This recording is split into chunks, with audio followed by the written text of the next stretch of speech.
Start today off with a 600-foot climb and another 800-foot climb. Nobody told me there was going to be this much sand in the desert. Who knew? So you said there was some sort of horse or something stomped around your camp last night, your tent? That's what it sounded like. I woke up at like 3 in the morning and all I heard was like...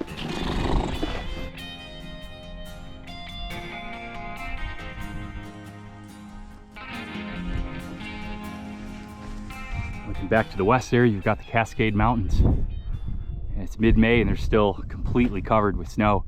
It's actually been an unusually cold spring here, cold and wet. And despite that, it's actually still in a major drought. Well, this is the first possibility of water we've really seen along the trail, and this one's obviously dry. Water comes up from there somewhere. Actually, look, they dug it out. Oh yeah. This will probably see water actually sometime fairly soon. They've got some new PVC piping and everything down here, so I wouldn't be surprised if this had water next year.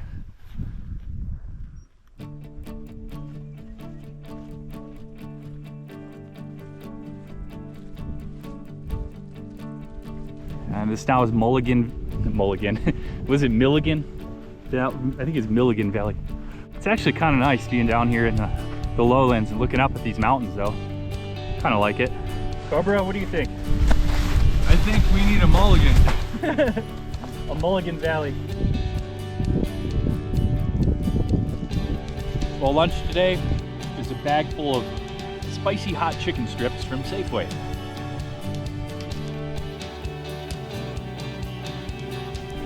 Don't mind us. How you just go about your day, you know, keep grazing. You're doing a great job, by the way. Such majestic creatures. Look at them. They move with such grace. So the game I always play, you know, when walking by cows, it's just like looking for cow number 1, because you know they're all tagged and stuff. I found cow number 1 twice. And the cow's like, woohoo, I'm number 1. You see that, ladies? I'm number 1. Map actually showed a road that went through here. It's basically just sage. So what we're gonna do now is just kind of head for those 2 humps there, just to the left of that, sort of our marker.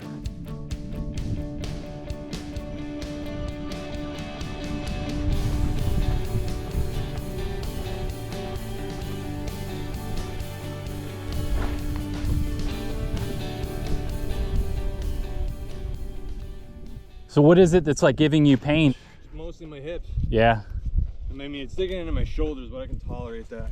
It's digging into it so deep, it's like, it's because it's going too low. And this here's Pine Mountain. It's about a 2,000-foot climb for us to get up to the top of that. And there is a road that goes up to the top, to the Pine Mountain Observatory. And we've got a gallon of water waiting for the both of us up there.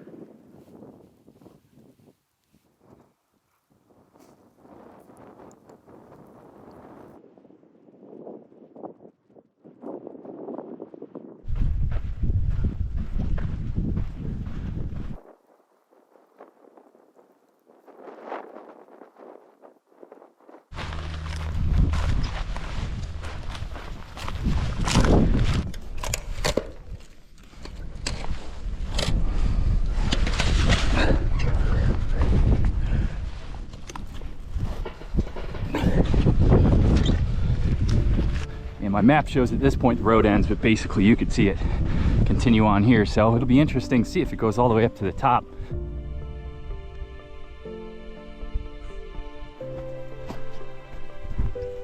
Oh, this temperature is just like a hard temperature to hike in.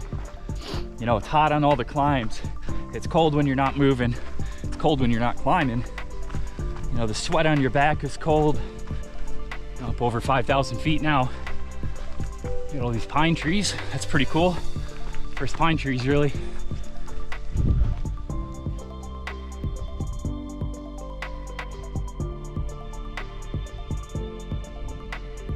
Man, this climb is brutal. The steepness, the grade of this one.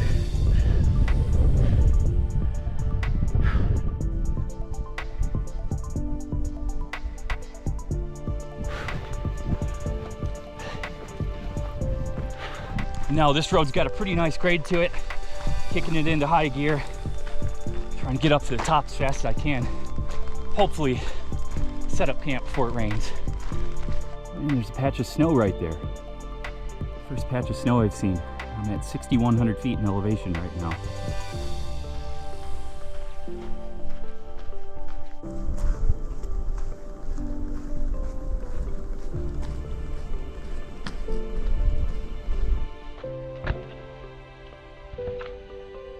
This is the Pine Mountain Observatory. I've got 2 gallons of water stashed over there, one for me and Kai.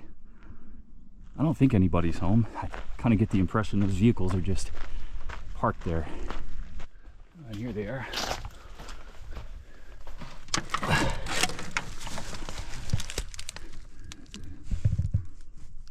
Two gallons of water. There's actually a campground up here. This will probably be where we camp tonight.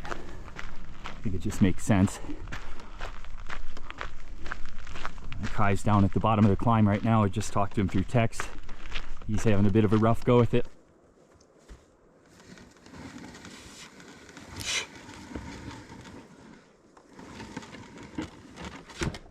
Get myself a little bit of a windbreak. Got my tent all set up. I beat the rain. Nice and cozy in my sleeping bag here in my tent. But Kai's having a bit of a hard time with the climb. He said he's doing about a mile and a half every hour. He doesn't have his headlamp. Apparently it's in the gear, some of the 7 pounds of gear that I took off his back. So I'm gonna leave the comfort of my tent here and head back down there and give him a hand. I'm gonna take his pack and slack pack him back up here so he can make it up here. So time to leave the comfort of my tent and go help him out. So I just walked 2.5 miles all the way back down to the top of that big climb and met up with Kai, picked up his backpack, headed back uphill. So probably added 5 miles to my hike today.